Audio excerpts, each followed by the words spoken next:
How did the story writers find themselves in these situations? Like, let's make better decisions, people. Alright, here are your stories. One bullet. Going onto Craigslist became a pastime. Yes, this was back in the day when we humans, as a race, just discovered the pleasures of endless, numb scrolling of options on our phones. I was addicted to finding that one super funny posting, or really disturbing one, or buying stuff I really didn't need just because they were a steal. Well, during those days of intense and repeated Craigslist vicious watching, I came as close to death as I ever was in my life. If it wasn't for a lucky twist of fate, I wouldn't be here telling you this story. I'd be cold and dead, buried 6 feet under. But I don't want to get ahead of myself here. Let's start from the beginning. One of my favorite things to look up on Craigslist was people who sold the entire contents of someone's house. For example, ads would say, "My aunt died, we're selling everything." So I would go to such a house, look around, and always find retro objects I liked. Well, yes, let me clear that right now. I'm a retro freak. If it's retro futuristic 50s and 60s stuff, then I'm already drooling, but the entire aesthetics of that era got me sold since forever. I came across an ad and I had to look at it twice the first time. I wanted to buy the entire house. It was a mixture of Star Trek with the jets in pastel colors. They were even selling a 1957 Ford Thunderbird that looked like a dream. I just had to be there before everyone would buy the good stuff. So I called right away, and the voice of a man gave me the address and said slowly, "Be there on time, please. There's a lot to see. You'll spend a lot of time here."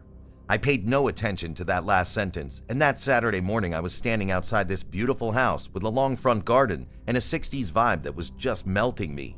A man came to greet me at the door, and he said the whole thing was on sale, including the house. I told him I was there to select the stuff, but would pick them up later with a friend who had a van. We went inside, and I almost went bankrupt with all the things I picked up.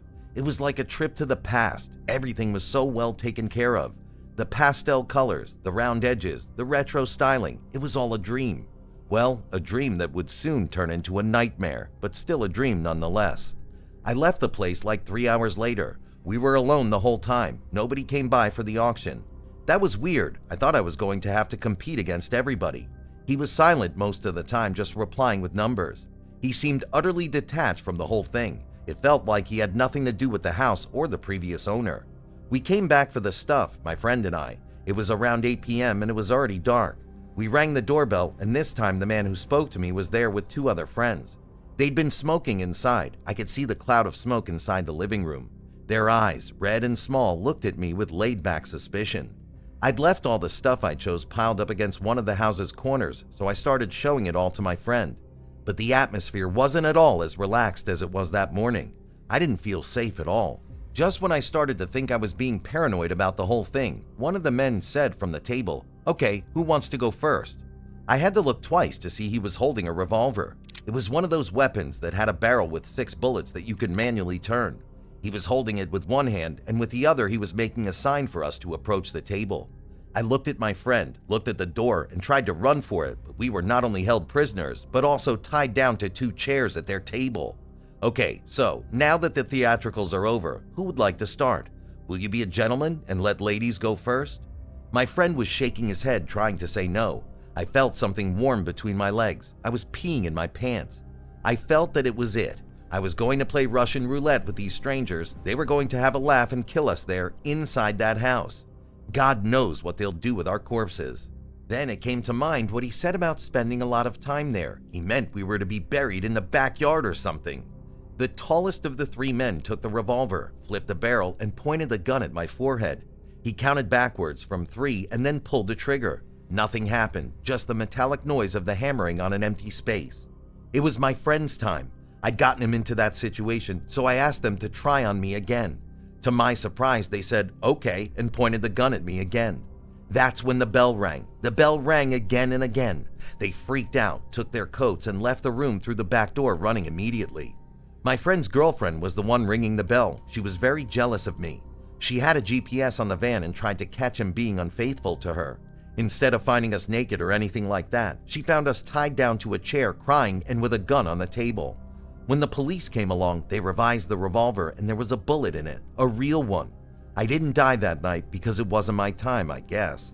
As for the men, they were gone from the scene and the ad was gone from Craigslist, but with their fingerprints on the weapon, they found them a couple of weeks later. The house owners were found dead in the shed in the backyard, both with a bullet to their head. I guess I was next in line. My last shot at fame. I don't know if you've been in this situation before, but being broke is one of the things I wish nobody went through. I hate to admit it, but my dreams as a filmmaker making it in LA in my 20s were sinking faster than the Titanic in the freezing waters of the Arctic Ocean. First, it was moving to a smaller apartment. Then it was moving into the tiniest, darkest place in town. Finally, I was moving to a friend's room. I felt defeated. I'd failed myself, but that wasn't all because my pride prevented me from asking my parents for help. I was going to make it out of there by myself.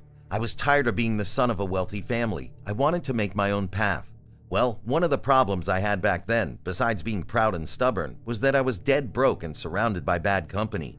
I could count on nobody. I was going to sell my stuff to move to this room in my friend's house, and I made ads for everything on Craigslist. Furthermore, I even put my beautiful framed movie posters up for sale, thinking I could make some money with them and pay for the moving truck. I had all kinds of weird requests and responses. You'd be amazed by the number of weird people who just joked around and left annoying comments. I was about to lose hope when a random user under the name Mr. Cinema made me an offer for the whole lot. It wasn't even half the price I was asking, but it was enough to cover the expenses of moving houses. So I said yes, and we agreed to meet at a neutral place. This might be a horror story, but I'm not going to be the typical defenseless character running up the stairs while being chased with a knife.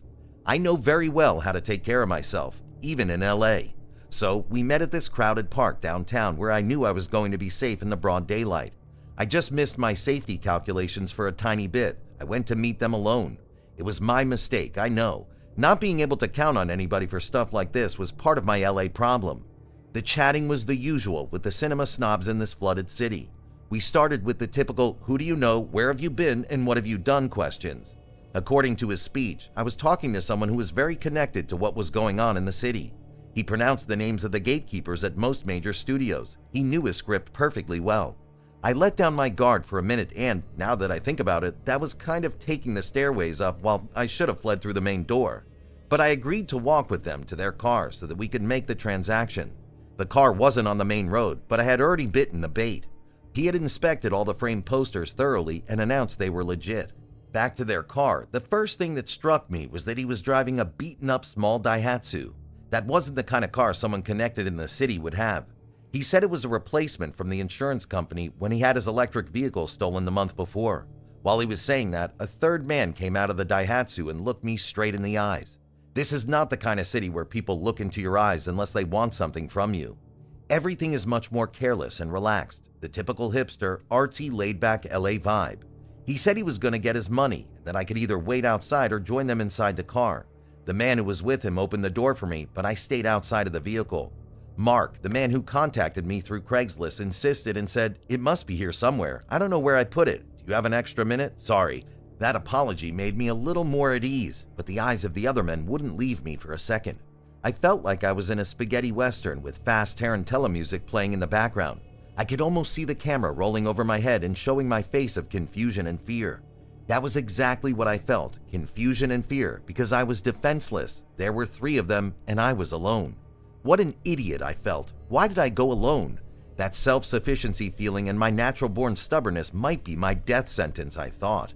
Although I wasn't that far away, the moment I saw Mark doing a fast move and taking something out of the glove compartment, I just jumped to the floor and covered my ears with both hands. A full minute went by until I heard a voice say, "That's the way I like the LA hippies, scared, crying, and not causing any trouble. Sorry, pal, your collection is mine. Oh, and don't get up yet. Stay there if you want to stay alive." Slowly, the gun's cannon, or whatever they were faking it with, moved up the back of my neck to the center of my head. I could see the cinematographic shot of my brain splattered in slow motion all over the place and the smoke cloud as the aftermath of the shoot. None of that happened. They just took my stuff and stormed off. As for my attempts with the police, I was trapped with the usual fake numbers, fake names, fake profiles. I have to say that when my parents picked up the phone to me crying in a police station, I understood I had taken my stubborn behavior too far. But hey, I pitched the story to an agent and he liked it. Although I had to borrow money from my folks for the move, and for the past few weeks of writing and not working, the script is almost ready. LA, here goes my best shot at fame again. The night shift. I hate the night shift. I really do. The problem was that it pays really well. I mean, to make that money, I'd have to work twice as much during the day, but I hate sleeping during the day. Another side effect of working the night shift, besides being sleepy and clumsy every day, is the amount of free time I have. I'm idle from 1 to 5 a.m. every day. That was when the Craigslist addiction started. I had all that time to look through publications, and I was using it as a distraction from the real world. I was, now that I see it from a distance, completely addicted to the surprises that scrolling through the ads brought. Sometimes it was something funny. Others it was something creepy or scary. Most of the time though, I was only looking for bargains and impossible prices. That's how we met. She had over 100 ads on Craigslist, and I'd been talking to her for a couple of weeks. After all, I had all the time in the world to spare, and she didn't seem too busy either. We started talking about the 19th century ornaments she had for sale, but ended up talking about life. She'd been through a violent breakup and was trying to piece her life together. I was in a similar situation. My girlfriend had left me a month before, and it still hurt. I'm not going to say I was heartbroken, but I had an emotional void to fill. We clicked right away, and soon we were talking for hours every night. I became used to her company in those long nights, and she might have felt the same for me. Until now, it all sounds like a cool boy meets girl story, but things took an obscure turn when, after insisting for close to 2 weeks, we decided to meet in person. It was a weird date because we were meeting during the daytime since I had to work my night shift as usual. That had already cost me a relationship, so I wanted to start this one with the right foot. She was stunningly pretty. The entire room moved their heads to see her walk in. She brought some of the ornaments I bought from her listing, and I realized right away she had a particular smell. It was the smell of someone who isn't best friends with the soap or the shower. I just thought it might be a one-time thing, but the smell was something that was always there. Moreover, it intensified with time. I was buying her figurines and ornaments as an excuse to see each other. She seemed to have an endless number of them stashed in her place. One afternoon, though, she seemed very upset and only stayed for a few minutes, leaving without even talking to me. I was puzzled because I was planning on coming forward with my feelings for her that very afternoon. So I decided to do a very stupid thing. I followed her to her house. I did it in such a way she wouldn't notice my presence, but I wouldn't lose track of her. The journey was quite long as she lived on the outskirts of town. Finally, when we made it to her house, I hid behind some bushes and watched her open the door. She had to push it to go in. Suddenly, the lights went on and I could see inside through the clear curtains hanging over the windows. I was baffled. I couldn't believe my eyes. No wonder she had an endless number of figurines to sell. She was a hoarder. Her house was full of stuff from floor to ceiling. She lit the lights to her room, and I could see a tiny space on her bed to fit maybe a person, and the rest of the room was crowded with boxes and dresses and figurines and God knows what else. But that's not the scary part, because I was dumb enough to ring her bell. I was starting to have feelings and I felt sorry. I wanted to help. She opened the door and transformed into a storm of rage, calling me names and scratching my face with her dirty long nails. She screamed I was a stalker and the neighbors came out to the sidewalk. To be honest, she beat me up right there on the spot. I was left lying on the floor feeling just the rotten smell mixed with moisture and dirt. But I didn't stop there. Oh no. I was feeling things for her, so after trying in vain to be unblocked from every means of contact we had, I did what I shouldn't have done. I guess I was just trying to help, so I reported her to the mental health institution in town. She had to face charges in a federal court because underneath a pile of boxes and figurines, they found the decomposing corpse of her late husband. According to the autopsy, though, he died from a heart attack. She was no murderer, but she kept the body inside her bedroom without calling the cops. I guess he was just another item to hoard in her madness. I attended the trial and she was found not guilty of murder but committed to a mental institution. A part of me is happy that Craigslist helped me help her, but another part feels the void. I miss talking to her every night. I wish she wouldn't be deprived of a phone. So, wherever you are, I hope you found peace. Beautiful hoarder girl.